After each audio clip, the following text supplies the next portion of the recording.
चलो बच्चों, आज हमने जो कहानी पढ़ी उसका क्या नाम था? वेरी गुड, बरसात और मेढक। तो अब यही कहानी हम ये बोर्ड पे देखते हुए पूरी करेंगे, ठीक है? जैसे जैसे बोर्ड पे लिखा है उस तरह से कहानी चलेगी और हम एक एक करके कहानी को पूरी करेंगे। तो चलिए सार्थक से शुरू करते हैं। चलो सार्थक। मारू और कमली दो बच्चे थे। उनको भूख लगी, वह गाय के पास गए। गाय ने बोला, पहले हमको हरी हरी घास खिलाओ तब हम दूध देंगे। ठीक है। वो घास के पास गए। घास ने कहा, पानी मुझे दो तब मैं हरी होंगी, तब मैं खाने लायक बनूंगी। खाने लायक बनूंगी।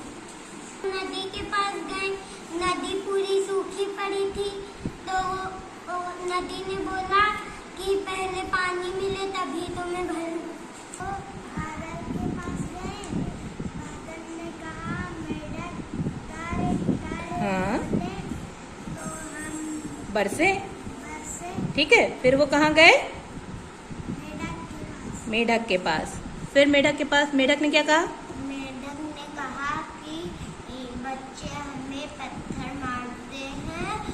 जब हम बाहर निकलते हैं हमें बच्चे पत्थर मारते हैं, इसलिए हम बाहर नहीं निकलते हैं।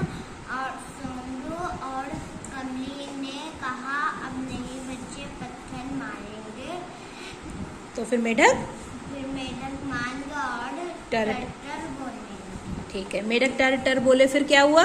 फिर वो बादल के पास गए। कहा, बादल बरसने लगे। बरसने लगे। हाँ, फिर क्या हुआ? फिर नदी भर गई और नदी से हाँ फिर नदी से पानी ले जाके कहाँ किया? फिर वो घास पे डाला। ठीक है, फिर क्या हुआ गौरी बताओ? घास हरी हो गई। घास सही हो गई।